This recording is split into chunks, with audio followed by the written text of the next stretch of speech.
نحمده ونصلي على رسوله الكريم اما بعد فاعوذ بالله من الشيطان الرجيم بسم الله الرحمن الرحيم رب اشرح لي صدري ويسر لي امري واحلل عقدة من لساني يفقهوا قولي۔ اولاد انسان کی قیمتی ترین متاع ہوتی ہے۔ دنیا میں جتنی بھی چیزیں ہیں آپ کے پاس، اگر آپ غور کریں، سوچیں کہ ان میں سے سب سے زیادہ پیاری چیز، سب سے زیادہ عزیز اور سب سے زیادہ قیمتی چیز کیا ہے، تو وہ آپ یہی کہیں گے کہ وہ ہماری اولاد ہے، ہمارے بچے ہیں۔ اسی لیے ہم بچوں کی خاطر اپنا وقت بھی لگاتے ہیں، اپنا مال بھی لگاتے ہیں، اور جو کچھ ہمارے پاس ہے وہ سب انہی کے لیے بناتے ہیں۔ لیکن ان سب چیزوں سے زیادہ قیمتی تحفہ جو ہم اپنے بچوں کو دے سکتے ہیں وہ اچھی تعلیم اور اچھی تربیت ہے۔ اچھی تعلیم اور تربیت کے لیے نہایت ضروری ہے کہ والدین خود تعلیم یافتہ ہوں۔ الحمدللہ ہم سب دنیاوی تعلیم حاصل کرتے ہیں، کوشش بھی کرتے ہیں، لیکن بعض اوقات صرف دنیاوی تعلیم بچوں کی صحیح اسلامی تربیت کے لیے کافی نہیں ہوتی۔ اس کے لیے ضروری ہوتا ہے کہ انہیں دینی تعلیم بھی دیں، کیونکہ صرف اللہ سبحانہ وتعالیٰ کا تقویٰ ہی ہے جو انسان کو سیدھے راستے پر لا سکتا ہے۔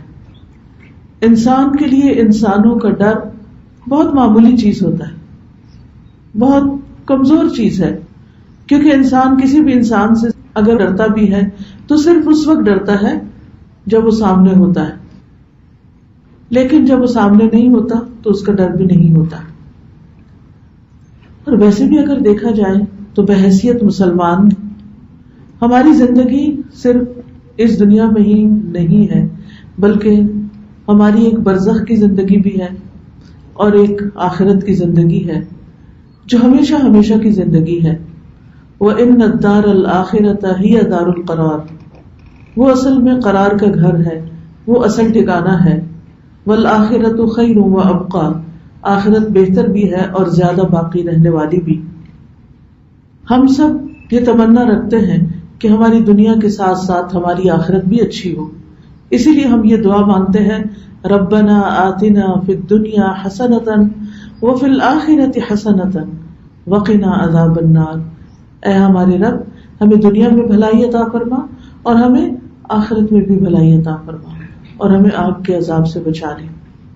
یہ ہم سب کی بحیثیت مسلمان، جو بھی اپنے آپ کو مسلمان کہتا ہے، اس کی یہ دعا ہونی چاہیے، کیونکہ کچھ لوگ مسلمان کہلانے کے باوجود ان کا سارا فوکس ان کی دنیا ہوتی ہے، اور وہ دعائیں بھی صرف دنیا کے لیے مانگتے ہیں، حتیٰ کہ حج اور عمرے پر جائیں تو وہاں بھی ان کی دعائیں صرف دنیا کی کامیابی اور دنیا کے مسائل کے حل کے لیے ہوتی، حالانکہ دنیا کے مسائل تو بہت چھوٹے ہیں اور دنیا کے جتنے بھی پرابلمز ہیں وہ دنیا میں ہی ختم ہو کے رہ جائیں گے۔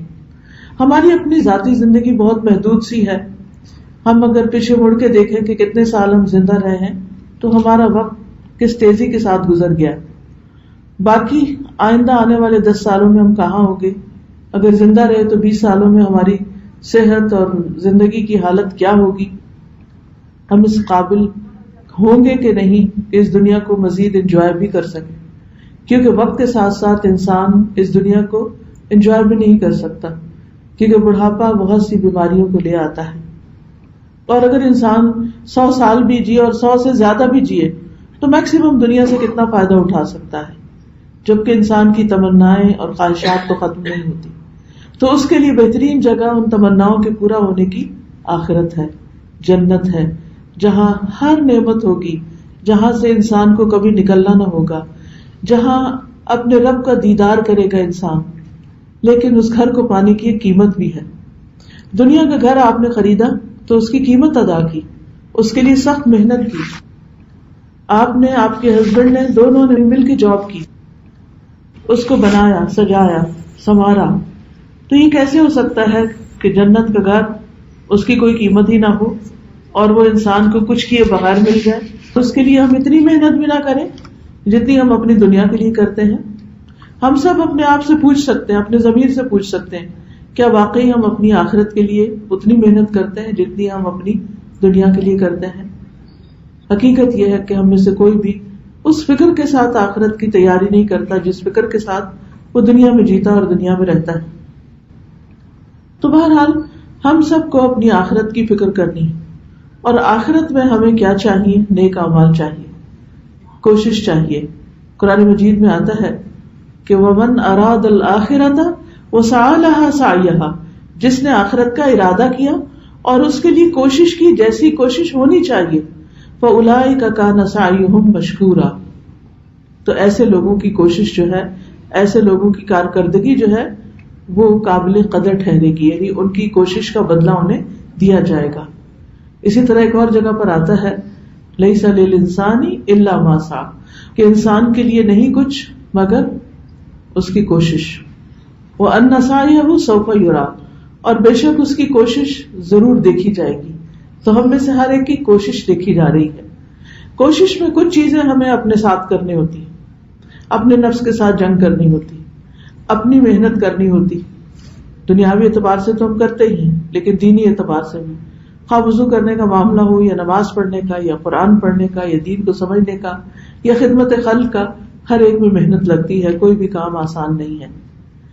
لیکن اس کے ساتھ ساتھ ہماری زندگی کا ایک بہت بڑا امتحان اور ہماری بہت بڑی ذمہ داری اپنی اولاد کی تربیت بھی ہے. انسان جب دنیا سے جاتا ہے تو اس کا اپنا نام اعمال بند ہو جاتا ہے، کتاب اعمال بند ہو جاتی.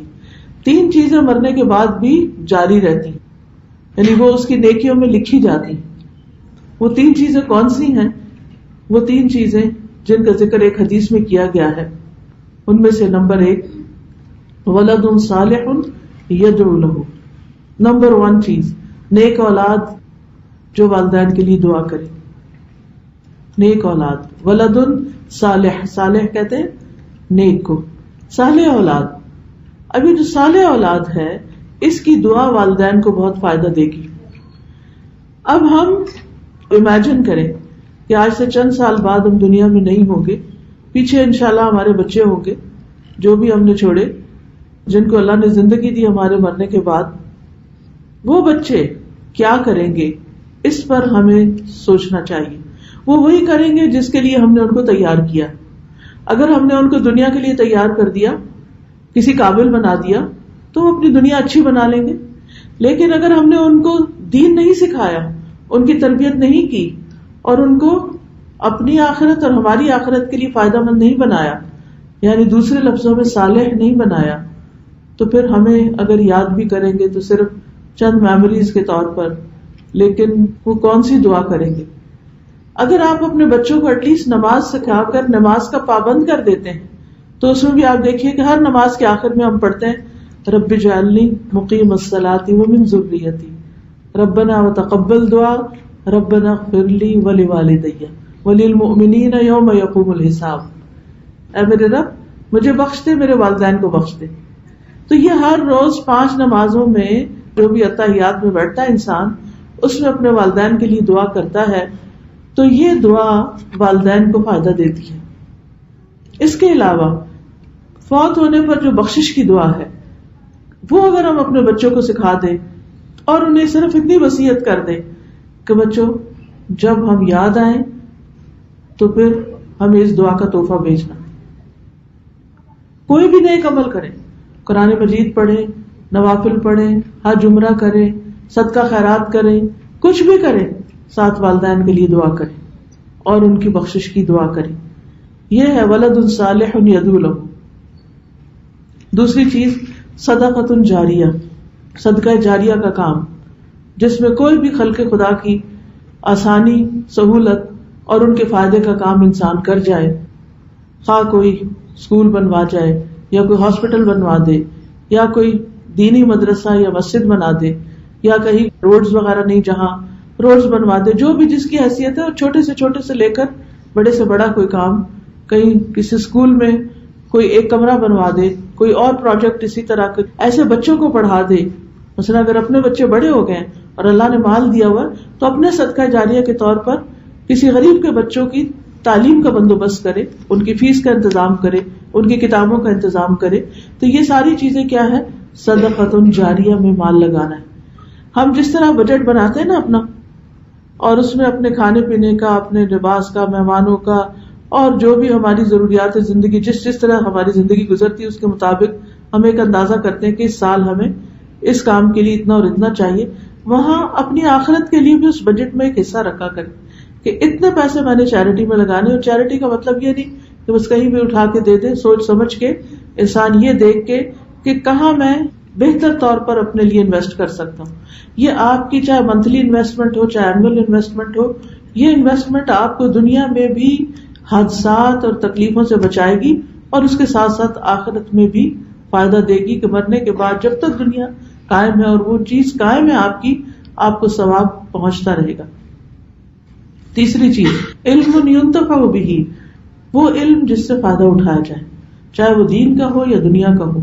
ایسا علم اگر آپ لوگوں کو سکھا کر جائیں گے، چاہے آپ کتاب لکھیں، چاہے آپ کسی کو تعلیم دیں، چاہے آپ کسی کی تعلیم کا بندوبست کریں، تو یہ سب آپ کے لیے صدقہ جاریہ بنے گا جب تک وہ علم دنیا میں رہا. اب آپ دیکھیں کہ نبی صلی اللہ علیہ وسلم نے ہمیں قرآن بھی سکھایا اور احادیث اور حکمت بھی سکھائی.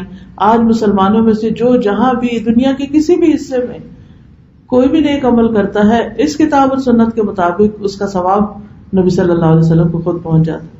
ہم تو کبھی کبھی دعا کے طور پہ کہتے ہیں کہ یا اللہ ہمارے اس عمل کا ثواب نبی صلی اللہ علیہ وسلم کو پہنچے، تو ہم ریسٹرکٹ کر دیتے ہیں صرف ایک خاص عمل. نہیں، آپ جو بھی کریں، قرآن اور سنت کی تعلیم پر جو بھی عمل کریں، آٹومیٹیکلی سارا ثواب نبی صلی اللہ علیہ وسلم کو جاتا ہے. کیوں؟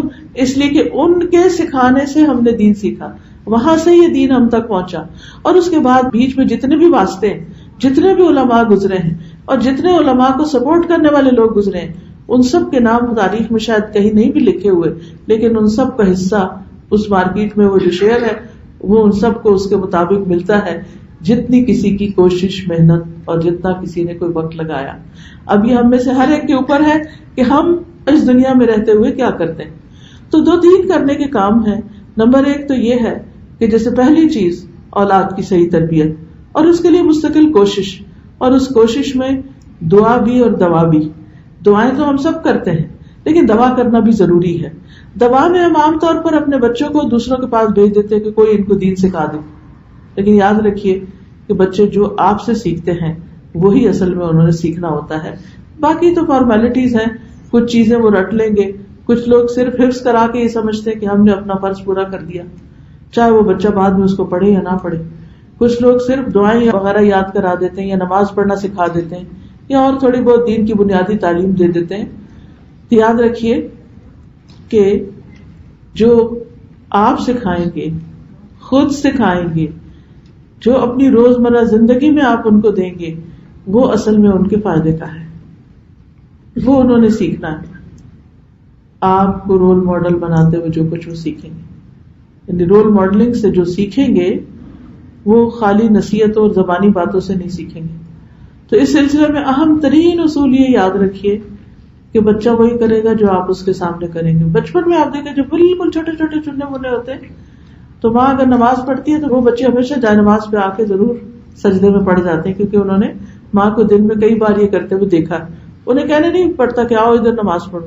یہ الگ بات ہے جب بڑے ہوتے ہیں تو پھر اپنی مرضیاں کرنے لگتے ہیں، لیکن بچپن کا وہ دیکھا ہوا جو ہے وہ ذہن میں رہ جاتا ہے. اسی طرح اگر آپ انہیں کہتے سچ بولے تو آپ انہیں سچ بول کے دکھائیں گے. تو یہ تو انفارمل ایجوکیشن ہے جو آپ ان کو دے رہے ہیں اپنے عمل کے ذریعے. دوسری ہے فارمل وے میں ان کے ساتھ کچھ نہ کچھ پڑھنا. آپ اپنے ہر بچے کو اگر ہو سکے تو انڈیویجول ٹائم دیں. کوئی ایک کتاب شروع کر لیں. یہ کتاب جس کا انتخاب اس وقت آپ کے سامنے کیا گیا یہ بھی اسی مقصد کے لیے.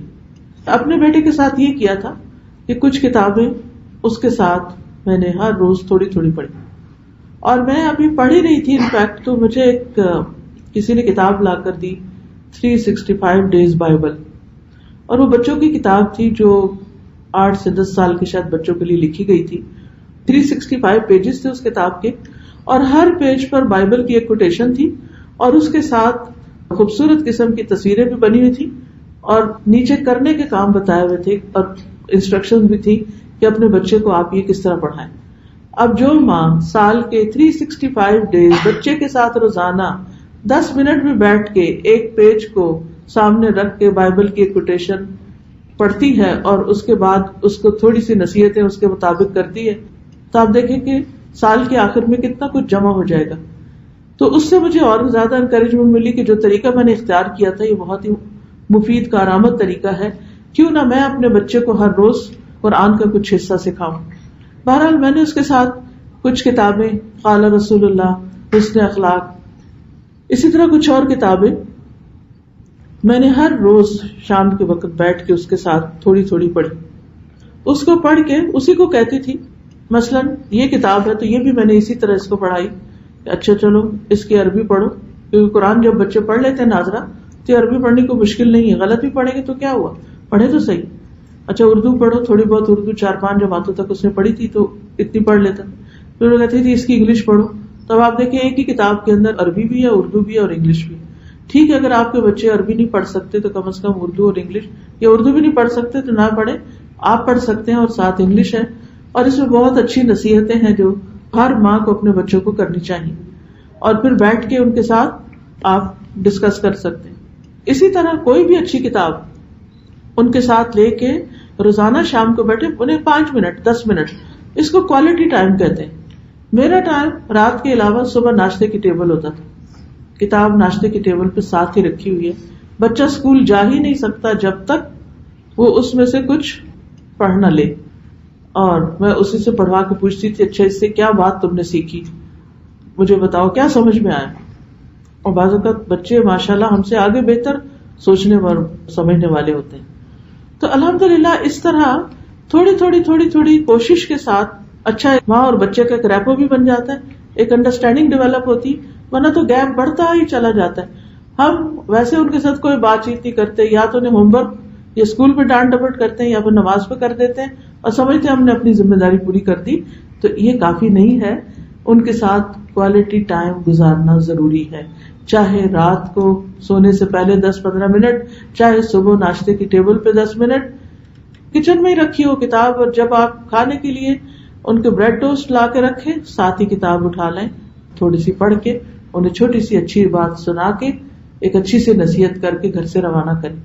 وہ جو بچے کے اندر ایک ہوتی ہے نا کہ ماں نے مجھے توجہ دی ہے اور ماں نے مجھے محبت دی ہے، اور ابھی بچپن میں شاید وہ اس کو اتنا نہیں سمجھے کہ شاید پابندی اور مصیبت ہی سمجھے، لیکن بڑے ہو کے ضرور آپ کو دعائیں دیں گے کہ ہماری ماں بہت اچھی تھی کہ جس نے بچپن میں ہمارے لیے یہ وقت نکالا اور ہمیں اچھی اچھی نصیحتیں کی. پھر اس میں آپ دیکھیے کہ قرآن مجید کا ترجمہ اسی کو کہتی کہ پڑھو، اور پھر اس کی تھوڑی تھوڑی ایکسپلینیشن دیتی. پورا قرآن میں نے اپنے بچے کے ساتھ اسی طرح 1-on-1 بیس پہ پڑھا.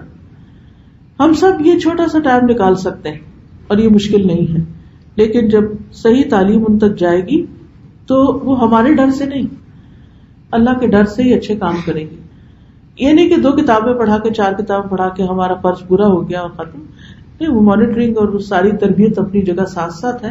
انشاءاللہ میں اس میں سے کچھ پیسج آپ کو پڑھواؤں گی، اور باقی یہ میری ویب سائٹ پہ 2-3 دفعہ میں نے یہ پڑھائی ہے کتاب، اس کی ایکسپلینیشن موجود ہے. اگر آپ خود سن لیں اور اس کے بعد اپنے بچوں کے ساتھ وہ باتیں ڈسکس کریں تو انشاءاللہ بہت اچھا رہے گا. دوسری چیز یہ ہے کہ بچوں کے ساتھ ساتھ اپنے اوپر بھی کام کرنا ہے، اپنی تعلیمی قابلیت بھی بڑھانی. اچھی کتابوں کا مطالعہ کریں، اچھے لیکچر سنیں اور ریگولر بیس پہ کریں. حدیث میں آتا ہے کہ احب الاعمال الی اللہ ادومها وان قل، اللہ کے نزدیک بہترین اعمال وہ ہیں کہ جو مسلسل کیے جائیں، جن میں کنٹینیوٹی ہو، خواہ تھوڑا ہی کیوں نہ. یہ اللہ کو بہت پسند ہے. تو ہم سب کو بھی مثلاً آپ ڈرائیو کرتے ہیں، اپنے کام پہ جاتے ہیں یا گروسری پہ جاتے ہیں، تو آپ نے پہلے سے ہی سیٹ کیا وہ ہو کہ اس وقت میں مجھے یہ لیکچر سننا ہے، لازمی سننا ہے. جاتے اور آتے وقت میں نے کچھ لوگوں کو سنا کہ انہوں نے پورے قرآن کی تفسیر صرف اپنے کام پہ جاتے ہوئے جو کمیوٹنگ ٹائم تھا اس میں جاتے اور آتے سن لی. اکیلا ہوتا ہے انسان، فل کنسنٹریشن ہوتی ہے، ٹریفک اور باقی چیزیں تو عادی ہو جاتا ہے روز دیکھ دیکھ کے. تو اس طرح انسان اپنے وقت کا بھی صحیح استعمال کرتا ہے اور اپنے مفید علم میں اضافہ بھی کرتا چلا جاتا ہے. تیسرا یہ ہے کہ ہم میں سے ہر ایک کو اولاد کی تربیت اور ان کو دعائیں وغیرہ سکھانے کے علاوہ صدقہ جاریہ کے کام بھی کرنے چاہیے، چاہے ایک پینی کیوں نہ ہو. دیکھیے بعض لوگ کہتے ہیں کہ ہمارے اپنے اوپر بڑے قرضے ہیں، ہم کہاں سے صدقہ کریں. بھلے قرضے ہوں، ہم اپنی ذات پہ بھی تو خرچ کرتے ہیں نا. اپنے بچوں پہ بھی کرتے ہیں. مجھے ایک خاتون کی کہانی کبھی نہیں بھولتی کہ بہت ہی غریب خاتون تھی, جتنے اس کے بچے تھے بس اتنا ہی آٹا ہوتا اتنے پیڑے بن جاتے. تو ان کے گھر کے باہر سے روز ایک فقیر صدا لگاتے ہوئے گزرتا تھا. تو وہ کیا کرتی کہ ہر بچے کا جو آٹے کا پیڑا ہوتا تھا روٹی بنانے والا, اس میں سے ایک چھوٹا سا حصہ نکال لیتی تھی, ایک بائٹ. اور وہ 6-7 سے جو بائٹ نکالتی چھوٹی چھوٹی, تو اس سے ایک چھوٹی سی روٹی بن جاتی. جو فقیر گزرتا تو اس کو وہی صدقہ کر دیتی. تو آپ دیکھیے کہ ایسے لوگ جو اتنی تکلیف کے ساتھ یعنی اپنے منہ کا لقمہ نکال کے کسی کو دے رہے ہوں, تو پھر اللہ سبحانہ وتعالیٰ ان کی کیسی قدردانی فرماتا ہے. تو چاہے آپ اپنے گھر میں غلہ رکھے, کچھ رکھے, تھوڑا تھوڑا ڈالتے رہے, چاہے کتنی بھی مشکل میں, یاد رکھیے جو دیتا ہے اللہ تعالیٰ اس کو عطا کرتا ہے. حدیث میں آتا ہے, قسم کھا کے نبی صلی اللہ علیہ وسلم نے فرمایا کہ صدقہ کرنے سے مال کبھی کم نہیں ہوتا. لیکن الشیطان یعدکم الفقر, کہ شیطان ہمیں فقر سے ڈراتا ہے کہ تم محتاج ہو جاؤ گے, تمہارا اپنا کیا بنے گا, اور ہمیں دینے نہیں دیتا. تو اس سے انسان کی کئی بلائیں ٹلتی ہیں, کئی مصیبتیں دور ہوتی ہیں جب انسان دوسروں کے کام آتا ہے, دوسروں کی ضرورت پوری کرتا ہے. اور اس میں پھر انسان جب یہ سوچتا ہے کہ میرے اپنے لیے, تو اس کو بہترین فائدہ ہوتا ہے. اور تیسری چیز علم ينتفع به کے لیے آپ نے وقت نکالنا ہے. چاہے اپنے گھر میں 2-3 لوگوں کا گروپ بنائے, زیادہ کا بنائے, زیادہ تو جتنا مرضی آپ بنائیں, لیکن اجتماعی مطالعہ کریں. بچوں کے ساتھ بھی اکٹھے بیٹھ کے کچھ پڑھیں, اپنی دوستوں کے ساتھ بھی اکٹھے بیٹھ کے پڑھیں. کیونکہ جب دوستوں کے ساتھ ہم بیٹھ کے پڑھتے ہیں تو ہماری گفتگو جو ہے وہ بڑی ریگولیٹ ہو جاتی ہے. ادروائز تو یہ ہے کہ اللہ تعالیٰ ہم سب پہ رحم کرے کہ جہاں اکٹھے بیٹھیں گے کوئی نہ کوئی غیبت, کبھی تجسس, کبھی ایسی چیزیں جو ہیں وہ ہونا شروع ہو جاتی ہیں. جبکہ ہماری زندگی اور ہماری موت, ہمارا جینا اور مرنا سب کچھ اللہ سبحانہ وتعالیٰ کے لیے ہونا چاہیے. ہمیں ان سوالوں کے جوابوں کی تیاری کرنی چاہیے جو قبر میں جاتے ہی پوچھے جائیں گے کہ من ربو کا, تیرا رب کون ہے, ما دینو کا, تمہارا دین کیا تھا, من نبیو کا, تمہارا نبی کون ہے. فرشتے آ کے جو اٹھا کے بٹھاتے ہیں میت کو اور اس سے سوال کرتے ہیں. تو حدیث میں آتا ہے کہ یثبت اللہ الذین آمنوا بالقول الثابت فی الحیات الدنیا وفی الآخرہ. تو اس میں ایمان والوں کو اللہ لا الہ الا اللہ کی وجہ سے, قول ثابت کی وجہ سے دنیا اور آخرت دونوں میں ثابت قدمی عطا کرتا ہے, اور فرشتوں کے سامنے انسان صحیح جواب دے دیتا ہے. ورنہ تو یہ ہے کہ انسان اگر یہاں تیاری نہیں کرتا تو وہاں پر تو انسان کے لیے مشکل ہو جائے گی. اب آپ دیکھیے کہ ہمیں کچھ چیزوں کو شفٹ کرنا ہے.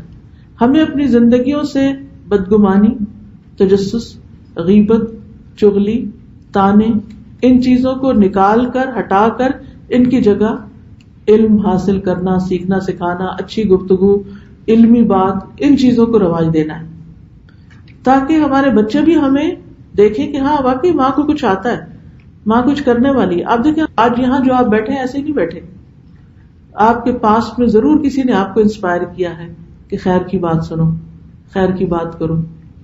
کسی کا عمل, کسی دادا دادی, نانا نانی, خاندان میں کوئی خاتون, کوئی اور ہمسائیگی میں ادھر ادھر کوئی نہ کوئی ایسا شخص ہوگا کہ جو نیک ہوگا, جس کی نیکی سے آپ انسپائر ہوئے ہوں گے, اور پھر وہ تہوں کے نیچے چلی گئی.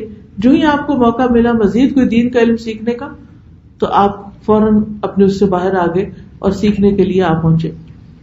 تو آپ کی چال ڈھال, آپ کا اٹھنا بیٹھنا سب آپ کے لیے صدقہ جاریہ ہونا چاہیے.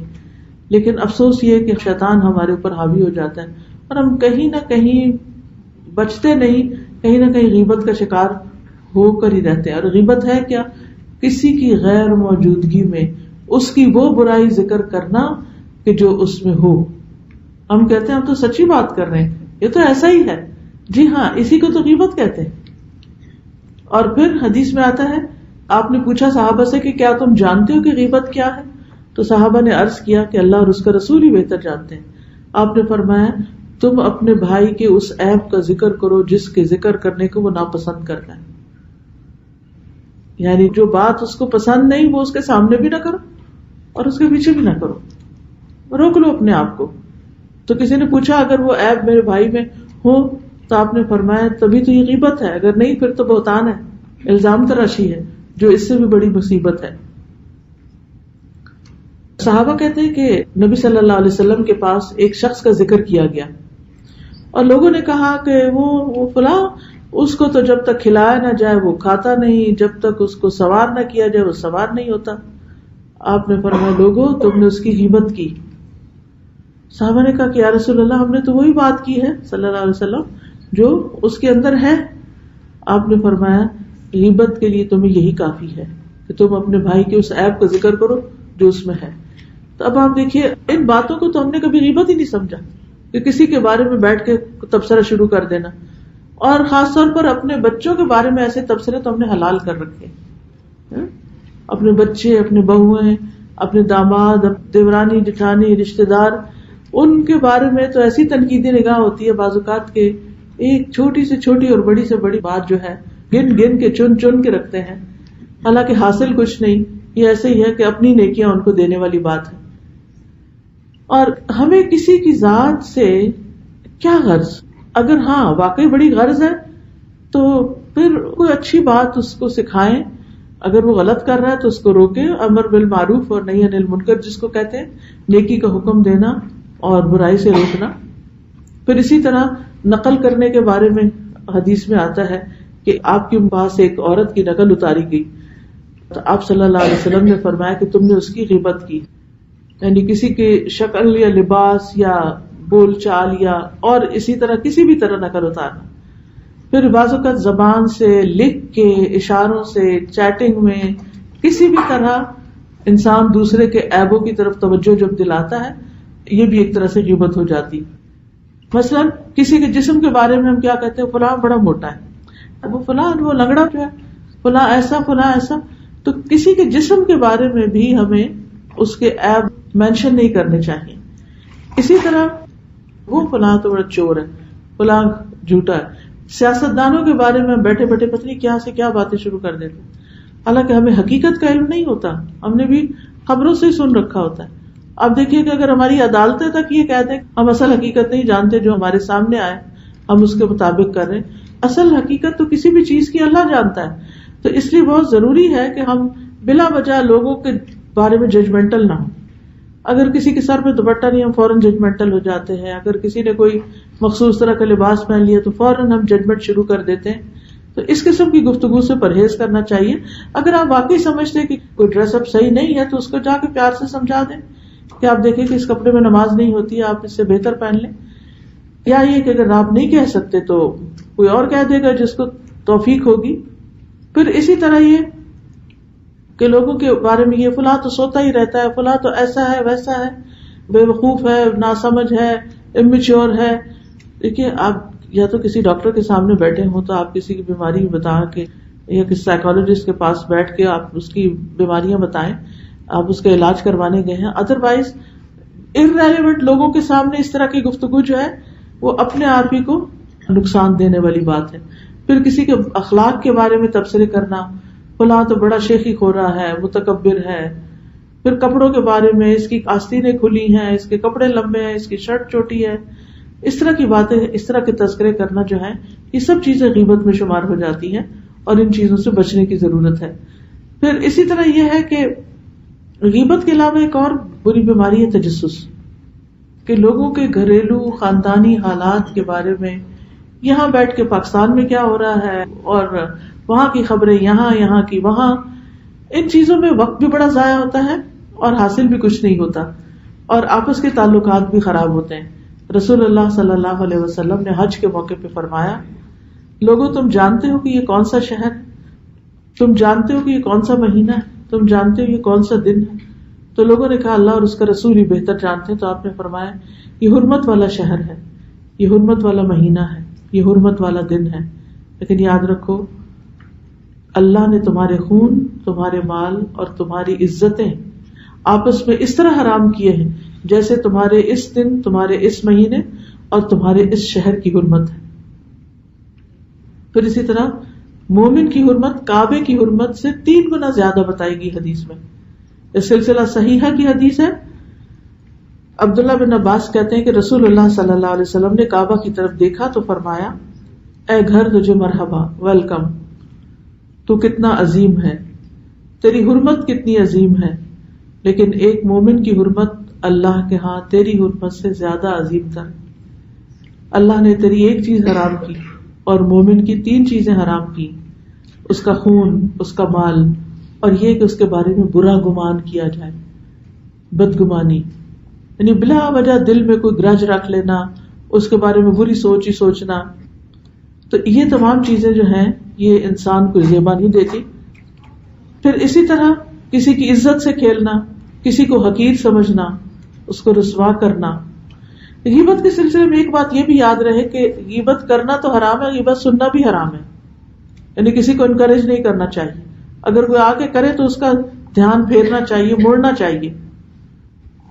پھر اسی طرح یہ ہے کہ جو صدیقین ہوتے ہیں جن کا قرآن میں ذکر آتا ہے، ان کا اخلاق یہ ہے. سہل بن عبداللہ تستری کہتے ہیں کہ صدیقین کے اخلاق میں سے یہ ہے کہ وہ اللہ کی قسم نہیں کھاتے، نہیں بات بات پہ اللہ کی قسم، نہ وہ غیبت کرتے ہیں، نہ ہی ان کے پاس غیبت کی جاتی. یعنی لوگوں کو پتا ہوتا ہے کہ یہ بندہ سننے والا نہیں. جب بھی وعدہ کرتے ہیں اس کی خلاف ورزی نہیں کرتے اور دوسروں کو مذاق نہیں اڑاتے. پھر اسی طرح یہ ہم خود تو نہیں کرتے کہ لوگ ہمارے پاس آ کے کرتے ہیں. ایک آدمی نے معروف کرخی کے پاس، ایک بہت بڑے اللہ والے تھے، ان کے پاس آ کر کسی کی غیبت کی تو انہوں نے اس سے کہا اس روئی کو یاد کرو جو تمہاری آنکھوں پہ رکھی جائے گی، یعنی موت کے وقت جو کفن ہے اس کو یاد کر لو تو یہ چیزیں بھول جائے گی. تو ہونا یہ چاہیے کہ انسان اپنی طرف سے بچے اور کوئی اور کرے تو اس کو بھی روکے. پھر اسی طرح یہ ہے کہ دوسروں کی زندگیوں کے بارے میں انسان کو زیادہ انٹرفیئرنس نہیں کرنی چاہیے. اور یہ صرف یہ نہیں کہ کسی غیر کی بلکہ اپنے بھی، جیسے اپنے ہی بچے ہیں، اپنے ہی گھر میں ہیں، ان کے بارے میں بھی بہت تجسس نہ کریں، کیونکہ اس میں بعض چیزوں کی حقیقت ہمیں نہیں پتہ ہوتی، اور جب وہ باتیں ہمیں پتہ چلتی ہے تو اس سے بہت انسان کی پریشانی بڑھتی ہے اور حاصل کچھ نہیں ہوتا. ہمارے والد کو یہ پتہ بھی ہوتا تھا کہ ہم نے غلطی کی ہے تو وہ ہمیں نہ تو جتاتے تھے نہ کہتے تھے، ہمارا ڈر کے اندر سے برا حال ہوتا تھا، لیکن وہ اچھے ہی اخلاق سے، اچھے ہی طریقے سے اس سے متعلق کوئی نصیحت کر دیتے جس سے ہمیں پتا ہوتا ہے انہیں پتا تو چل گیا لیکن اب یہ ہمیں تانا نہیں دے رہے. ایک یہ ہے کہ کسی کو مجرم قرار دے کے برا بھلا کہہ کے اس کو تانے دے کے اس کی اصلاح کی جائے، اور ایک یہ ہے کہ انسان ویسے ہی جنرل وے میں دوسرے کو اچھی بات بتا دے. تو بہرحال یہ چند چیزیں ابتدائی میں تھی. اب میں آپ کے ساتھ کتاب کی شیئرنگ کروں گی انشاءاللہ تعالی. کتاب کا نام ہے وصایا ام حکیمہ لابنہا. ام حکیمہ کی وصیتیں اپنے بیٹے کے لیے. ماں اپنے بیٹے کو نصیحت کرتی ہے. میں عربی بھی پڑھوں گی کہ عربی کی اپنی ایک چاشنی ہے. پیج 4 پہ ہے. بنی ایاک ان تتکلم فی الاشیاء وفی الناس. اے میرے بیٹے، لوگوں اور چیزوں کے متعلق بات کرنے سے بچو. یہ کوئی بہت عقل مند ہونے کی نشانی نہیں ہوتی کہ انسان لوگوں پہ تبصرہ کرتا رہے، لوگوں کی باتیں کرے، ان کے لباس پہ، ان کے جسم پہ، ان کی چال ڈھال پہ. اس چیز سے بچو. اب یہ ماں اپنے بچے کو تربیت دے رہی ہے کہ لوگوں کے اوپر باتیں نہیں کرنی. الا بعد ان تتاکد من صحت المصدر، مگر اس وقت جب ان کے ماخذ کا صحیح ہونے کا یقین ہو جائے. یعنی جب کسی چیز کے بارے میں بات کرو تو پہلے اس کو کنفرم کرو. کسی سے کوئی انفارمیشن شیئر نہ کرو جب تک کہ اس کی اوتھینٹسٹی کا علم نہ ہو. کتنا بڑا معیار ہے. گویا دوسرے لفظوں میں سچائی کی تلقین کر رہی کہ سچی بات کرو، حقیقت پر مبنی بات کرو. کیونکہ بعض اوقات بچے جو ہوتے ہیں بڑے امیجنیٹو ہوتے ہیں، امیجنری باتیں کر رہے ہوتے ہیں. تو ہم کہتے ہیں کہ یہ ایک ایج ہوتی ہے جس میں یہ بچے اس طرح کرتے ہیں، لیکن یہ ہے کہ ہمیں اس وقت نہ تو انہیں کنڈیم کرنا چاہیے اور نہ ہی انہیں انکریج کرنا چاہیے، بلکہ ان کو سمجھانا چاہیے کہ کسی بھی چیز کو جب ڈسکرائب کرو یا کسی بھی چیز کے بارے میں کہو کہ فلاں چیز ایسی ہے تو صرف اس وقت بتاؤ جب تم نے واقعی دیکھی ہو یا پڑھی ہو. اس تربیت کے نہ ہونے کا نقصان کیا ہوا ہے؟ آج آپ سوشل میڈیا کے دور میں دیکھتے ہیں کہ ہر جگہ ان اوتھینٹک چیزیں ادھر سے ادھر فارورڈ ہو رہی ہیں. کس نے کہا کس نے نہیں، کسی کی بات ہے کسی اور کا نام لگا دیا، حتیٰ کہ قرآن اور حدیث کو بھی لوگوں نے نہیں چھوڑا. مثلاً علامہ اقبال کے نام سے بہت سی پوئٹری سوشل میڈیا پہ شیئر ہو رہی ہوتی، حالانکہ وہ علامہ اقبال کی ہوتی نہیں. اور اگر کسی کو منع کرے تو وہ ناراض ہوتے، کہتے مجھے تو کسی نے بھیجی تھی. یہ تو ریسرچ کا طریقہ نہیں نا کہ کسی نے کہا تھا تو میں نے ایسا کر دیا. اب آپ مثلا کسی مریض کو دوا دینے لگتے تو یہ تھوڑی وہ مجھے فلاں نے کہا تھا کہ یہ دوا دے دینا، نہیں. پہلے آپ مرض کو جانتے ہیں، اس کے بعد آپ ڈیسائیڈ کرتے ہیں. اور اگر آپ کے پاس اتھارٹی ہے تو ٹھیک، ورنہ آپ کو کوئی حق نہیں. آپ نے علم ہی حاصل نہیں کیا، آپ ڈاکٹر ہیں ہی نہیں اور آپ دوسروں کا علاج کرتے پھر رہے ہیں، تو یہ تو درست نہ ہوا. تو اس میں بچوں کے لیے بھی اور آپ کے لیے بھی کہ اگر آپ کے پاس کسی نے بھیج دیے کہ جی علامہ اقبال کے شعر آپ کو بڑے پسند آئے اور آپ جھٹ آدھے پڑھتے اور آدھے ابھی پڑھے نہیں ہوتے کہ آپ کہتے چلو فلاں اپنی بہن کو بھیجتی ہوں، فوراً اس کو بھیج دیتے. اب اس کے ان باکس میں چلے گئے، اب وہ پڑھ رہی ہے، وہ آگے 10 اور لوگوں کو، 10 کیا 200 250 100 لوگوں کے جو گروپس ہیں ان میں جا کے پوسٹ کر دیتے ہیں. اب نتیجہ کیا نکلتا ہے؟ ایک جھوٹ، ایک غلط بیانی کہاں کہاں تک چلی گئی اور اس جھوٹ میں سارے شریک ہو گئے. اسی طرح بعض اوقات ہم کسی کے بارے میں کوئی بات سنتے ہیں کہ جی فلاں نے اپنی بیوی کو طلاق دے دی، کوئی تحقیق نہیں کرتے، فٹ سارے رشتہ داروں میں یا دوستوں میں مشہور کر دیتے ہیں. بعد میں پتہ چلتا ہے کہ یہ تو بات ٹھیک نہیں تھی، تو کسی اور کے بارے میں کہا گیا تھا اور میں نے سمجھا کہ اس کے بارے میں. اب جو آپ نے غلط سمجھا، لیکن آپ دیکھیں کہ کتنے لوگوں کا وقت ضائع ہوا اور کتنے لوگوں کا نقصان ہوا.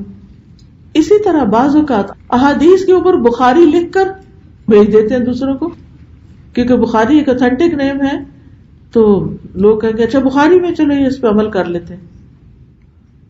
اور پھر نیچے اتنی تاکیدیں بھی کی ہوتی اس کو ضرور شیئر کرنا، حالانکہ اس بات کی حقیقت ہی کوئی نہیں ہوتی. تو اپنے لیے بھی اور بچوں کی تربیت کے لیے بھی یہ بات یاد رکھیے کہ بچوں کہنے کہ نہیں، جب تک صحیح طور پہ پتہ نہ ہو آگے مت بتاؤ. اچھا اس میں بعض مائیں اپنے بچوں سے اگلواتی ہیں دوسرے گھر کے راز. وہ پھپھی کے گھر گئے تھے تو کیا ہوا تھا، کیا کھایا تھا، تمہیں کیا ملا تھا، اور کون آیا تھا، وہ آیا تھا فلاں. اور وہ بچے بڑے اپنے آپ کو امپورٹنٹ سمجھتے ہیں کہ ہم سے تو ماں اتنا کچھ پوچھ رہی ہے. ایک دو دفعہ آپ پوچھیں گے، اگلی دفعہ وہ خود ہی شروع ہو جائیں گے آپ کو بتانے، حالانکہ ان باتوں کی ضرورت نہیں تھی. اور ہو سکتا ہے کہ آپ اس سے پوچھے اور وہ آپ کو بتائے تو آپ اور دکھی اور غمگین ہو جائیں. اچھا ان کے گھر میں تو یہ پکتا ہے اور ہمارے گھر میں، یا فلاں کو تو دعوت پہ بلایا تو یہ پکایا اور ہمیں بلایا تو ہمارے ساتھ یہ سلوک کیا، وغیرہ وغیرہ. کتنی چیزیں انسان کے لیے. حدیث میں آتا ہے من حسن اسلام المرء ترکہ ما لا یعنیہ، انسان کے اسلام کی خوبصورتی یہ ہے کہ وہ ان چیزوں کو چھوڑ دے جن سے اس کا کوئی مطلب نہیں. ما لا یعنی، لا یعنی باتیں چھوڑ دے. تو جن چیزوں سے ہمارا مطلب نہیں ہمیں ان چیزوں کو اپنی زندگی سے باہر نکال دینا چاہیے. جیسے گھر کا فالتو سامان نکال دینا چاہیے نا، ڈی جنکنگ. آپ اسپرنگ کلیننگ کرتے ہوں گے، جو ایکسٹرا چیزیں سالوں سال استعمال نہیں ہو ان کو گراج سیل لگا دیں تاکہ کوئی اور بیچارہ غریب لے جائے اور وہ استعمال کرے. بلکہ ہم نکالنے کے بجائے تو جہاں گراج سیل لگی ہوتی وہاں سے کچھ اور بھی اکٹھا کر کے لے آتے ہیں. تو اس میں یہ ہے کہ انسان کا خواہ مخواہ کا بوجھ بڑھتا چلا جاتا ہے. پھر اس کے بعد وَإِذَا جَاءَكَ أَحَدٌ بِنَبَإٍ فَتَبَيَّنْ قَبْلَ أَن تَتَهَوَّرَ، جب کوئی تمہارے سامنے کوئی خبر لائے تو جلدی کرنے سے پہلے اس کی تحقیق کرو. وَإِيَّاكَ وَالشَّائِعَةَ، اور مشہور خبر پر یقین کرنے سے بچو. بعض لوگ کہتے ہیں یہ تو اتنی مشہور ہے بات. آپ کو معلوم ہے کہ بعض احادیث صرف اس لیے لوگ مان لیتے کہ وہ بڑی مشہور ہے، حالانکہ حدیث کے صحیح ہونے کا یہ کرائیٹیریا ہی نہیں ہے کہ وہ مشہور بات ہے اس لیے اس کو حدیث بنا لو. آپ نے اتنی سخت بات ایک موقع پہ فرمائی، من کذب علیہ متعمدا، جو مجھ پر جان بوجھ کے جھوٹ بولے اسے چاہیے کہ اپنا ٹھکانہ آگ میں بنائے. یعنی اس پہ تو وہ اپنے لیے آگ تیار کر رہا ہے. تو نبی صلی اللہ علیہ وسلم سے منسوب کر کے جھوٹی بات کرنا بہت بڑا جرم ہے. اچھا بعض لوگ بڑے آرام سے بیٹھے ہوتے کہتے قرآن میں لکھا ہے، حالانکہ کہیں نہیں لکھا ہوتا. کئی دفعہ تو مجھے اتنا افسوس ہوتا ہے کس طرح یہ بات کر رہے ہیں کہ قرآن میں لکھا ہے جبکہ انہوں نے قرآن پڑھا ہی نہیں. اچھا بعض لوگ کہتے ہیں کہاں لکھا ہے قرآن میں، قرآن میں تو کوئی پردے کو کوئی حکم نہیں ہے. تو پڑھا ہی نہیں آپ نے، اب کیسے اپنے پاس سے بات کر رہے ہیں؟ پہلے پڑھ تو لیں، سمجھے تو صحیح اس کو. تو لوگوں نے تو نہ اللہ اور اس کے رسول صلی اللہ علیہ وسلم کو چھوڑا اور نہ ہی کسی انسان کو چھوڑا، لیکن ہمیں اپنے بچوں کی اچھی تربیت کے لیے تاکہ وہ کچھ بن سکے. آپ دیکھیں سب سے بڑی مشکل جو بچوں کے لیے ہوتی ہے وہ ان کا فوکسڈ نہ ہونا. طرح طرح کی گیمز ہیں، ویڈیو گیمز ہیں، موبائل گیمز ہیں، جس کی وجہ سے ان کا دماغ اسی کے ساتھ ہی آکوپائڈ رہتا ہے. وہ ان پہ تو خوب فوکسڈ ہے لیکن کرنے کے کام پر فوکسڈ نہیں ہے. نتیجہ کیا ہے اس کا؟ نتیجہ یہ ہے کہ وہ پھر ایگزامز جو لکھتے ہیں وہ اچیو نہیں کر پاتے جو انہیں کرنا چاہیے. ساری ذہانت ہوتے ہوئے بھی وہ نہیں بن پاتے جو انہیں بننا چاہیے کیونکہ فوکسڈ نہیں. تو یہ جو جتنی بھی غیر ضروری لا یعنی قسم کی باتیں ہیں یہ انسان کا فوکس ختم کر دیتی ہے اور ڈیپ ورک نہیں ہو سکتا. ڈیپ ورک کے لیے بہت ضروری ہے کہ انسان ہر طرح کی ڈسٹریکشن سے بچ کے کام کرے. اب دیکھیں کہ اس وقت ہم الحمدللہ ہر کام گھر کا سب کچھ چھوڑ کے یہاں بیٹھے ہیں نا، ہم یہ سن رہے ہیں. بلیو می اگر میں بھی آپ کی جگہ ہوتی نا اور گھر میں صرف کوئی لیکچر لگا کے اس وقت لیٹ جاتی تو کراٹے ہی لے رہی ہوتی. کیونکہ انسان جب تک ماحول نہیں ہوتا کسی چیز کا، باقی چیزوں کو چھوڑ کے، بستر چھوڑ کے، اپنا گھر چھوڑ کے کہیں بیٹھ کے سیکھتا نہیں تو سیکھ نہیں پاتا. تو اس لیے ہفتے میں ایک دن کم از کم کوئی نہ کوئی جگہ ایسی ہونی چاہیے کہ جس میں آپ پورے فوکس کے ساتھ کچھ سیکھ اور سکھا سکیں. پھر وہ کہتی ہے لا تصدق کل ما یقال ولا نصف ما تبصر. ہر اس بات کی تصدیق نہ کرو جو کہی جاتی ہے اور نہ اس چیز کی جس کو تم نے آدھا دیکھا ہو. یعنی تصویر کا صرف ایک رخ دیکھ کے تم نے اس کا کچھ اور مطلب نکال لیا، تو ایسا کرنا بھی درست نہیں. اور جب اللہ تمہیں دشمن کے ساتھ مبتلا کرے تو اس کا مقابلہ اس پر احسان کرتے ہوئے کرو. یعنی دشمن کو احسان سے مارو. کتنی خوبصورت نصیحت ہے. کیونکہ اگر تلوار سے ہی مارنا ہے تو ہو سکتا ہے اس کے پاس 2 دھاری تلوار ہو، وہ ہم سے زیادہ طاقتور ہو. لیکن عام طور پہ یہ ہے کہ ہماری دشمنی کیا ہوتی، خاندانی قسم کی، اس کے ساتھ کوئی انبن ہو گئی، اس کے ساتھ ہو گئی. تو ایسی صورت میں انسان کو کیا کرنا چاہیے کہ جو ہمارے ساتھ اچھا نہیں کر رہا اس کے ساتھ ہم اچھا شروع کر دیں. الاحسان یقطع اللسان. احسان زبان کاٹ دیتا ہے. اور اللہ کو ایسے بندے کے ساتھ احسان کرنا بڑا پسند ہے جو ہمارے ساتھ احسان نہ کرتا ہو. یعنی جو ہمارے ساتھ اچھا نہیں کرتا، اگر ہم اس کے ساتھ اچھا کرتے ہیں تو یہ اللہ تعالیٰ کو بہت پسند ہے. اس کا اجر بہت بڑا ہے جب ہم اپنے نفس کے خلاف جاتے ہیں. اور پھر اگر کوئی شخص ہم سے کھچا کھچا رہتا ہے، ہم سے بنتے نہیں اس کی، کبھی کبھی رشتے داروں میں ایسی صورت پیش آ جاتی ہے کہ ہم ان کے ساتھ اچھا بھی کر رہے تھے لیکن پھر وہ خوش ہو کے نہیں دیتے، راضی نہیں ہوتے کسی بات پر. تو اس پر اکتا کے چھوڑ نہ دیں، کرتے رہیں کرتے رہیں. کیونکہ ہو سکتا ہے کہ اگر آپ یہ اتنا اچھا بھی نہ کریں تو وہ آپ کے دشمنوں کی صف میں جا ملیں. پھر کہا ادفع باللتی ہی احسن. اس طریقے سے برائی کو دور کرو جو سب سے اچھا ہو. اقسم باللہ، میں اللہ کی قسم کھاتی ہوں، ان العداوۃ تنقلب حبا. تصور کہ عداوت یا دشمنی محبت میں پلٹ جائے گی. سوچو تو ذرا، تصور تو کرو. ہم کہتے ہیں نا تصور کریں، وہی اسی طرح کے لکھا ہوا تصور. امیجن کہ دشمنی دوستی میں بدل گئی. نبی صلی اللہ علیہ وسلم کا سب سے بڑا کارنامہ یہی ہے کہ آپ نے اپنے دشمنوں کو دوست بنا لیا. اور ہم بعض اوقات اپنی بد اخلاقی کی وجہ سے یا ناسمجھی کی وجہ سے اپنے دوستوں سے بھی دور ہو جاتے. پھر اس کے بعد ہے اذا اردت ان تنکشف صدیقا سافر معه في السفر ينكشف الانسان يذوب المظهر وينكشف المخبر.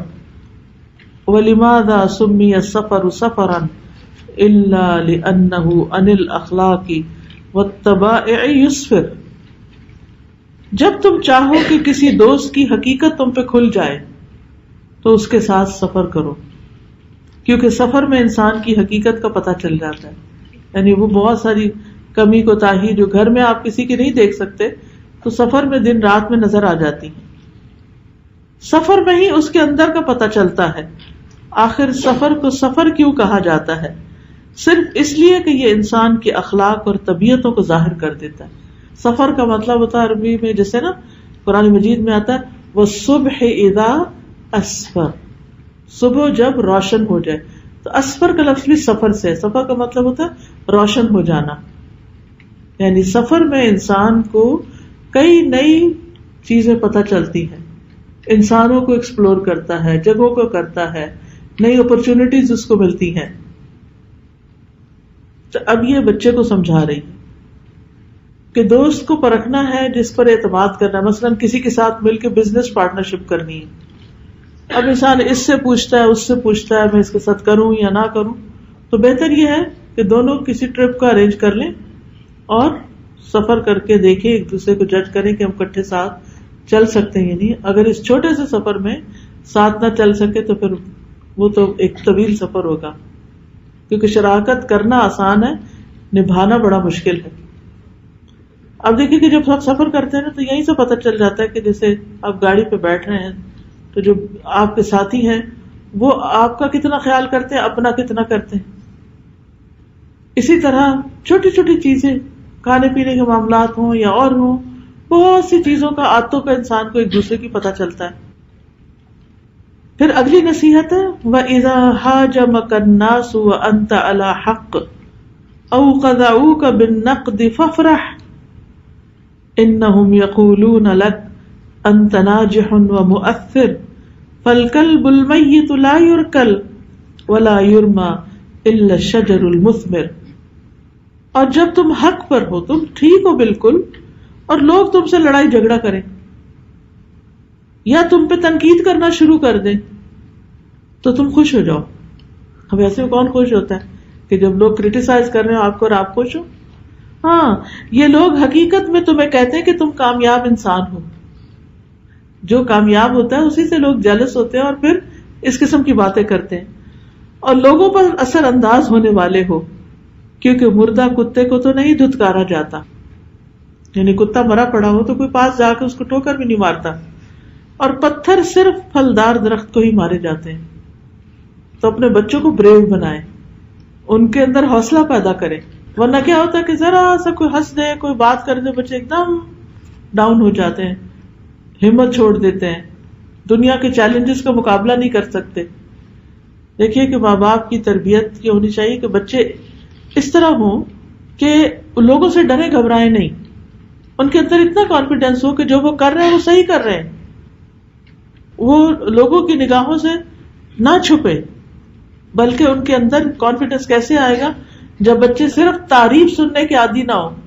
کہ جو بچے بہت پروٹیکٹیو پلتے ہیں صرف اپنے گھر میں ماں بھی تعریف کر رہی ہے، نانی دادی سچی جھوٹی سب تعریفیں. اکثر تو ایسے ہی ہوتا ہے نا، لاڈ پیار، اپنا خون ہے، اپنے بچیاں اچھے لگتے ہیں تو پھر ہم تو صرف اچھے ہی پہلو دیکھتے ہیں، ان کی غلطیاں خامیاں تو ہمیں نظر نہیں آتی. جو ہی وہ باہر نکلتے ہیں، سوسائٹی میں جاتے ہیں، اسکول ہی جاتے ہیں تو بےچارے بلنگ کا شکار ہو جاتے ہیں. اور پھر آپ دیکھیں کہ اس بلنگ کی وجہ سے کتنے بچے نفسیاتی مریض بن جاتے ہیں، زندگی بھر کے لیے اپنا کانفیڈنس لوز کر جاتے ہیں. اس کی ٹریننگ آپ نے گھر سے دینی ہے کہ جب کوئی بچہ تمہیں بلی کرے تو اس پہ تم نے پریشان نہیں ہونا. وہ اسی لیے تو تمہیں چھیڑ رہا ہے کہ تمہارے اندر کچھ ہے، تم بہادر بنو. اور کچھ بچے تو ماں سے اتنے ڈرے ہوئے ہوتے کہ آ کے کچھ شیئر بھی نہیں کرتے. اس کا نقصان کیا ہوتا ہے؟ پھر اس کا نقصان یہ ہوتا ہے کہ پھر بچے یا تو انٹروورٹ ہو جاتے ہیں، اندر ہی اندر گھٹتے دبے رہتے ہیں، کوئی بات نہیں کرتے، کوئی شیئر نہیں کرتے، کوئی ڈسکس نہیں کرتے. جب وہ بات ہی نہیں کرتے تو آپ کو اصلاح کا موقع ہی نہیں ملتا. تو چلیں وہ بات کریں یا نہ کریں، یہ نصیحتیں اگر آپ ان کے ساتھ مل بیٹھ کے پڑھ کے ان کو سمجھا دیں تو بہت سی چیزوں میں فائدہ ہو سکتا ہے.